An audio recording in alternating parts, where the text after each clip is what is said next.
नमस्कार। Welcome to Bihar civils. मेरा नाम है आलोक सिंह और देखिए आज के इस वीडियो में हम डिस्कस करेंगे इंडिया बांग्लादेश रिलेशन। जैसा कि आप सभी को मालूम है, बीपीएससी मेंस के प्रिपरेशन में हम जीएस पेपर 1 और जीएस पेपर 2 की प्रिपरेशन करते हैं। तो जीएस पेपर 1 में 3 सेक्शन होते हैं, modern, history, art and culture और करंट सेक्शन, और थर्ड होता है स्टैटिक्स। तो करंट सेक्शन में हमारा आईआर इंक्लूड होता है, इंटरनेशनल रिलेशन। तो इस इंटरनेशनल रिलेशन में आज के इस वीडियो में हम डिस्कस करेंगे इंडिया बांग्लादेश रिलेशन।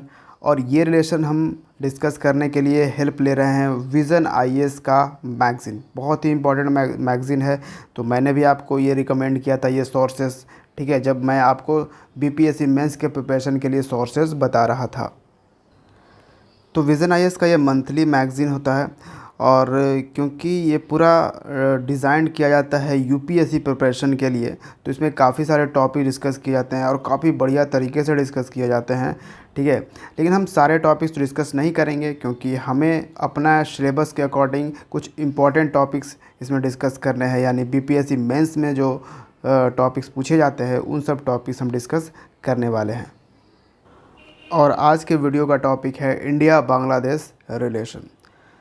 तो ये रिलेशन रिसेंटली न्यूज़ में क्यों था? क्योंकि प्राइम मिनिस्टर ऑफ बांग्लादेश जो कि हैं शेख हसीना, उन्होंने विज़िट किया था इंडिया को, और इंडिया के प्राइम मिनिस्टर और बांग्लादेश के प्राइम मिनिस्टर ने दोनों मिलकर काफ़ी सारे अनाउंसमेंट किए, काफ़ी सारे डिसीजंस लिए, काफ़ी इनिशिएटिव जो थे वो अनाउंसमेंट हुई है। तो वो पहले थोड़ा सा मैं आपको बता देता हूँ। जैसे शेपा पे बात करी गई है कि कॉम्प्रिहेंसिव इकोनॉमिक पार्टनरशिप एग्रीमेंट पे साइन किया जाएगा। हालांकि अभी तक ये नहीं हुआ है, ठीक है, लेकिन इस एग्रीमेंट को साइन करने की बात कही गई है। फिर वाटर शेयरिंग को लेकर हमारा जो प्रॉब्लम चल रहा है उसको सेटल किया जाएगा, ठीक है, जिसमें पैक्ट विद बेनिफिट आता है, कुछ फॉर्म्स आते हैं। फिर कनेक्टिविटी प्रोजेक्ट्स को लेकर भी हमारा जो चीज़ें हैं उसको आगे बढ़ाया जाएगा, सेटल किया जाएगा, अपडेट किया जाएगा, जो भी चीज़ें हैं। जैसे इनॉग्रेशन ऑफ रूपसा ब्रिज है, खुलना दर्शन रेलवे लिंक प्रोजेक्ट है, प्रगतिपुर कौनिया रेलवे लाइन है, इन सब चीज़ों पे। दूसरे चीज़ें हैं जैसे मैत्री पावर प्लांट है जो कि रामपाल कुलना में अनवील किया गया है, ये लेकर। तो ये कुछ एग्रीमेंट, ये कुछ इनिशिएटिव अनाउंस किए गए हैं दोनों प्राइम मिनिस्टर के मिलकर। तो अब जैसे बात ये भी है कि जैसे बांग्लादेश हो गया है कि इंडिया का बिल्कुल पड़ोसी है, क्योंकि इंडिया से ही वो बाहर हुआ है। कभी एक वक्त में इंडिया और बांग्लादेश साथ में थे, ठीक है। तो 1971 का वॉर हुआ और उसके साथ तो ये जब बांग्लादेश ईस्ट पाकिस्तान उस वक्त कहा जाता था, पाकिस्तान का ही पार्ट था, तो भारत के सोल्जर्स ने काफ़ी इम्पोर्टेंट रोल अदा किया इसके लिबरेशन में बांग्लादेश के। और साथ में ये भी कह सकते हैं दोनों साथ में थे एक टाइम में। तो कल्चरली दोनों काफ़ी सिमिलर हैं, काफ़ी सिमिलैरिटीज़ है दोनों के कल्चर में। तो एक तरह से इम्पोर्टेंस तो ये ऐसा ये रखता ही है, ठीक है। तो आगे भी बात यही है कि इंडिया बांग्लादेश का जो रिलेशनशिप है ये इतना इम्पोर्टेंट क्यों है, इतना सिग्निफिकेंस क्यों रखता है? तो काफ़ी सारे मामले में इनकी सिग्निफिकेंस है।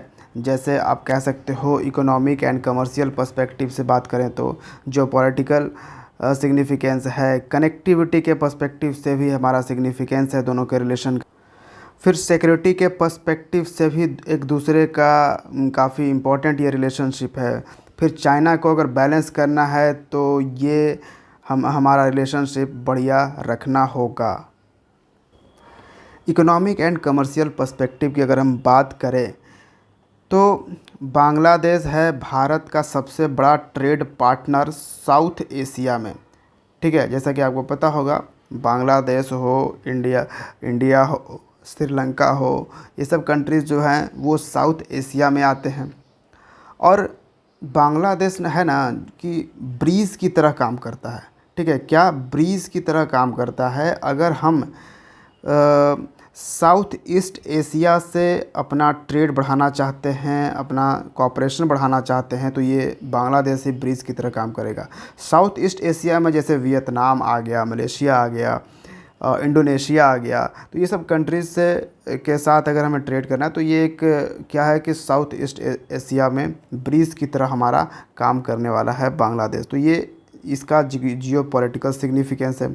इकोनॉमिक एंड कमर्शियल सिग्निफिकेंस में ये भी है कि बांग्लादेश ने जो पार्टनरशिप को डेवलप करने के लिए काफ़ी बार लाइन ऑफ क्रेडिट्स भी दिए हैं। तो 3 टाइम लाइन ऑफ क्रेडिट्स को एक्सटेंड हम कर चुके हैं पिछले 8 साल में, और करीबन 8 बिलियन यूएस डॉलर का अमाउंट हम लाइन ऑफ क्रेडिट के तौर पर बांग्लादेश को दे चुके हैं।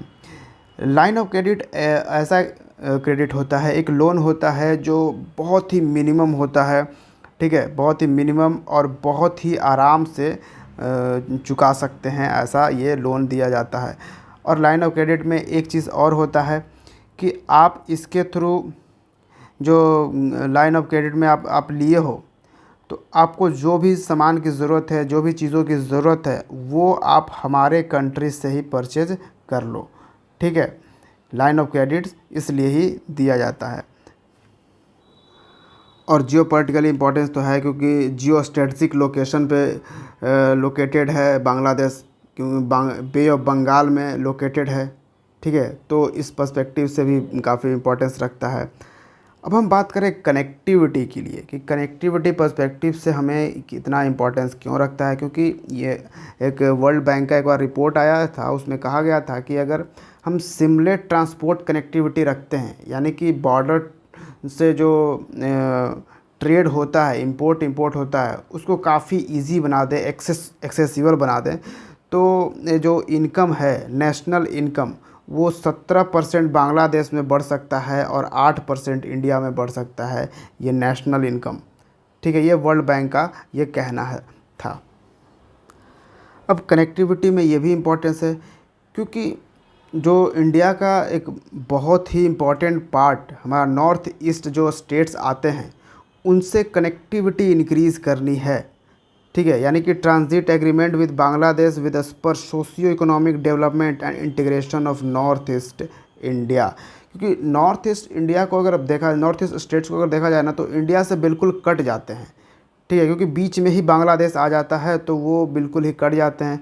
तो हम अगर बांग्लादेश के साथ अपने रिलेशन बना के रखते हैं तो हमारा कनेक्टिविटी रहेगा, ठीक है। क्योंकि मान लो वेस्ट बंगाल से हमें कुछ चीज़ें त्रिपुरा को ले जानी है, ठीक है। अब जैसे इस मैप को देखिए, अगर हमें ये त्रिपुरा है, हमारा त्रिपुरा स्टेट, इस स्टेट को हमें कुछ चीज़ प्रोवाइड करनी है, कुछ ट्रांसपोर्ट करनी है, तो हमारा एक लंबा रूट होता है। अगर वेस्ट बंगाल से प्रोवाइड करनी है, बिहार से प्रोवाइड करनी है, तो यही एक रूट है, और एक बहुत ही लंबा रूट यहाँ पे जाकर वहाँ पे जाता है, ठीक है। तो अगर बांग्लादेश से कनेक्टिविटी हम बना के रखते हैं तो यहाँ से हम डायरेक्ट यहाँ पे ट्रेड कर सकते हैं, यानी कि यहाँ से कुछ चीज़ें पहुँचानी है या इसकी कनेक्टिविटी यहाँ तक पहुँचानी है, तो ये हमारा हो जाता है। नहीं तो अदरवाइज़ आप देखोगे तो एक ही रास्ता होता है ईस्ट इंडिया का, यानी ईस्ट स्टेट जो है हमारा नॉर्थ ईस्ट स्टेट से कनेक्ट करने का। और इंडिया ने काफ़ी सारे इनिशिएटिव भी लिए हैं कि इंडिया और बांग्लादेश के जो कनेक्टिविटी हैं वो इम्प्रूव हो सके। जैसे second addendum to the protocol on the inland water transit and trade sign किया गया था 2020 में। फिर successful trial run of tranship of Indian goods from Kolkata to Agartala through Chittagong के थ्रू किया गया था। फिर रिस्टोर्ड किया गया railway link between Chilahati and Haldibari India और बांग्लादेश के बीच में। फिर ढाका सिलीगुड़ी गंगटोक ढाका और ढाका सिलीगुड़ी दार्जिलिंग ढाका बस सर्विस चलाई गई। फिर फेनी ब्रिज को कनेक्ट किया गया, जिसको मैत्री सेतु कहते हैं, कनेक्टिंग LCS सबरूम त्रिपुरा को एंड LCS रामगढ़ बांग्लादेश में हैज़ बीन जॉइंटली इनॉग्रेटेड। तो ये सब चीज़ें करी गई है, ये सब इनिशिएटिव लिए गए हैं ताकि इंडिया और बांग्लादेश के जो कनेक्टिविटी है वो इम्प्रूव किए जा सकते हैं। कनेक्टिविटी इसलिए भी इम्पोर्टेंस रखता है क्योंकि कुछ इम्पॉर्टेंट इंटरनेशनल प्लेटफॉर्म है, मल्टीलैटरल फोरम्स हैं जहां पे हम साथ में इंगेज करते हैं, जैसे सार्क हो गया, हालांकि सार्क आजकल काम नहीं कर रहा है बिकॉज ऑफ पाकिस्तान। बिम्स्टेक हो गया, इसके रेगुलर मीटिंग्स हो रहे हैं। IORARC हो गया, Indian ocean rim association for regional cooperation. BBIN हो गया, बांग्लादेश भूटान इंडिया एंड नेपाल, ये मोटर व्हीकल्स एग्रीमेंट है। तो ये कुछ प्लेटफॉर्म्स हैं जहाँ पे इंडिया और बांग्लादेश साथ में इंगेज करते हैं। ठीक है। अब सिक्योरिटी पर्पस से कहें तो देखिए, इंडिया का जो नॉर्थ ईस्ट पार्ट है ना, नॉर्थ ईस्ट स्टेट में ना काफ़ी सारे इंसर्जेंसी उभर रहे थे। ठीक है। और बांग्लादेश का जो वेस्ट पार्ट था, यानी कि हमारे जो नॉर्थ ईस्ट पार्ट के साथ साथ जो बिलोंग उधर कर रहे थे, तो उन सब में इंसर्जेंसी काफ़ी ज़्यादा बढ़ रही थी, जिसके कारण ये देखा गया कि बांग्लादेश ने इसको टैकल करने के लिए, इसको डील करने के लिए काफ़ी सारे इंडियन इंसर्जेंट ऑर्गेनाइजेशन को उन्होंने बैन किया है, और साथ में कुछ कॉपरेशन भी किया है इंडिया के साथ, कुछ इंटेलिजेंस शेयरिंग भी किया है इसके साथ, ताकि इंडिया इसको टैकल कर सके। फिर जहाँ तक बात आती है चाइना को बैलेंस करने की, देखिए चाइना ये सुपर पावर वो बन रहा है, इस पे आपत्ति नहीं है। आपत्ति इस पे है कि वो सुपर पावर बनने के साथ साथ वो दूसरों की ज़मीनों को, दूसरे के जगहों को, दूसरे देश को हड़पने का उसका एक अपना एक प्रिंसिपल जो है ना, वो बहुत ही ज़्यादा डेंजरस है बाकी कंट्रीज़ के लिए। अब बांग्लादेश अगर न्यूट्रल रहता है तो एक काफ़ी हमें उसका बेनिफिट मिलेगा। अदरवाइज़ अगर बांग्लादेश प्रो चाइना हो जाता है तो ये हमारे लिए एक सिक्योरिटी थ्रेट की तरह भी काम करेगा। तो चाइना को बैलेंस करने के लिए हमें ये इम्पॉर्टेंट है कि बांग्लादेश के साथ बना कर रखें, और बांग्लादेश के लिए भी इंडिया उतना ही बहुत ही ज़्यादा इम्पोर्टेंस रखता है, क्योंकि रिसेंटली हमने ये देखा कि बांग्लादेश के जो एक फाइनेंस मिनिस्टर थे, उन्होंने एक स्टेटमेंट दिया कि हमारी सरकार को बचा लो, यानी इंडिया से बोला कि हमारी सरकार को बचा लो, कहीं जो श्रीलंका में हो रहा है, जो क्राइसिस आ रही है, वो हमारे देश में हो, क्योंकि यहाँ पे भी अचानक से बांग्लादेश में भी देखा जा रहा है कि जो पेट्रोल के दाम हैं वो 50% हाइक कर गए हैं। ठीक है। तो आपको भी पता होगा कि अगर किसी देश में चीज़ें काफ़ी ज़्यादा महंगी हो जाती है, बहुत बिल्कुल अनकंट्रोल तरीके से बढ़ती जाती है, तो लोग सड़कों पे आ जाते हैं, और उस वक्त जो सत्ता चला रहा होता है उसके लिए ये बिल्कुल ही ख़राब दिशा होता है, जैसा कि हमें श्रीलंका में देखने को मिला था। ठीक है। तो ये थे हमारे कनेक्टिविटी, या फिर आप कह सकते हो कि हमारे रिलेशनशिप को इम्प्रूव करने के किस किस पर्सपेक्टिव से हम इम्प्रूव करना चाहिए, हमें किस किस तरीके से हम ये सिग्निफिकेंस रखता है। लेकिन इंडिया और बांग्लादेश के रिलेशनशिप में काफ़ी सारे चैलेंजेस भी हैं। ट्रेड बैरियर्स को लेकर चैलेंजेस हैं, जैसे कि जो एप्रोप्रिएट ट्रेड फैसिलिटेशन है या फिर लॉजिस्टिक है, लॉजिस्टिक फैसिलिटीज़ ये अवेलेबल नहीं है, जो कि एक ट्रेडर्स को डिस्करेज करता है। कॉन्सेक्वेंट हाई लीड टाइम, क्योंकि इसमें टाइम बहुत ज़्यादा लग जाता है, तो वो ट्रेडर्स को डिस्करेज करता है। फिर चाइना फैक्टर है कि चाइना का जो इंगेजमेंट है बांग्लादेश के साथ वो बढ़ रहा है, तो वो इंडिया के लिए एक position in the region and hampers its strategic ambition भी हार्म कर सकता है, क्योंकि चाइना तो ऑब्वियसली हमेशा चाहेगा कि वो अपना मिलिट्री को वहाँ पे स्थापित करे, जैसे कि वो चाहता है श्रीलंका में तो एक अपना नया सिटी क्रिएट किया है, यानी इन श्रीलंका आप एक छोटा चाइना भी वहाँ पे देखोगे। ठीक है। फिर रिवर डिस्प्यूट्स जो हैं, ये भी एक बहुत बड़ा मेजर प्रॉब्लम है, इसको जल्दी से, जैसे Teesta river water sharing issue है। ठीक है। तिपैमुख हाइड्रो इलेक्ट्रिक पावर प्रोजेक्ट है बैराक रिवर पे, तो इन इश्यूज़ को, इन डिस्प्यूट्स को हमें रिज़ॉल्व करना होगा, और काफ़ी इस तरीके से रिज़ॉल्व करना होगा कि बांग्लादेश भी इसमें हर्ट ना हो।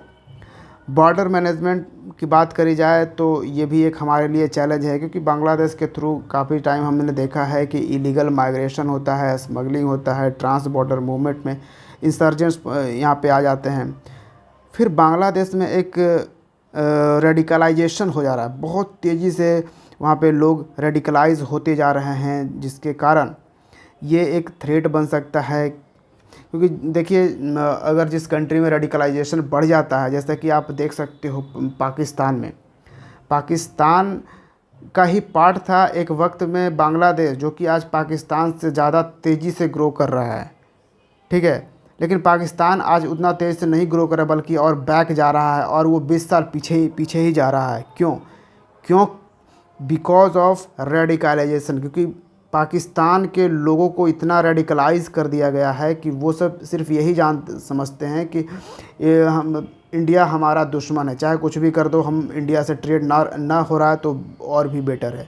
तो इस तरह से रेडिकलाइजेशन जो है वो बहुत ही ज़्यादा हर्ट करती है एक रिलेशनशिप को, एक कंट्री टू कंट्री रिलेशनशिप को। अब ये जो आया था CAA अमेंडमेंट एक्ट जो आया था और फिर NRC आया था, इसका यूज़ कर रहे हैं जो बांग्लादेश में जो रेडिकलाइज्ड लोग हैं, वो एंटी इंडिया सेंटिमेंट्स क्रिएट करने की वहाँ पे कोशिश कर रहे हैं। तो ये सब काफ़ी मेजर चैलेंजेस हैं जिसको काफ़ी केयरफुली टैकल करना होगा। इंडिया और बांग्लादेश दोनों को म्यूचुअली इसको टैकल करना होगा। और इलीगल माइग्रेंट का तो एक बड़ा इशू है ही, ठीक है, जो कि म्यांमार के थ्रू भी मतलब म्यांमार से बांग्लादेश के थ्रू भी जो इलीगल हैं यहाँ पे। रिसेंटली पार्लियामेंट में कहा भी गया था कि 20 मिलियन इलीगल इमिग्रेंट्स हैं बांग्लादेश से जो कि भारत में रह रहे हैं आज के टाइम में। फिर joint production of defence equipment, ये एक चैलेंजेज है कि joint production of defence equipment में our defence cooperation has not progressed though India offered $500 million line of credit. अब हमारा जो डिफेंस इक्विपमेंट है इतना भी ज़्यादा, हाँ, हालांकि सरकार काम इस पे कर रही है, ठीक है, बीच बीच में जो डिफेंस आइटम्स हैं उस पे कुछ चुनिंदा 100 डिफेंस आइटम्स को बैन करी थी कि हम इसको इंपोर्ट नहीं करेंगे बाहर से, बल्कि हमारे देश की जो कंपनियां हैं वही बनाएंगी। तो उस पे भी काम चल रहा है, धीरे धीरे उस पे काम चल रहा है, ठीक है। तो ये सब काफ़ी सारे चैलेंजेस हैं भारत के लिए जिसको काफ़ी केयरफुली टैकल करना होगा। वे फॉरवर्ड हम क्या देख सकते हैं इसमें कि एक फ़ाइन बैलेंस रखना होगा। इंडिया बांग्लादेश हैव मोर और less agreed on most issues and this stability must be maintain. तो बहुत ज़्यादा इशू ऐसे हैं जहाँ पे इंडिया बांग्लादेश दोनों ही एग्री भी करते हैं और कुछ ऐसे भी इशू हैं जहाँ पे एग्री नहीं करते हैं। तो इसको थोड़ा सा मेंटेन रखना होगा, ज़्यादा इसमें इधर उधर नहीं करना होगा।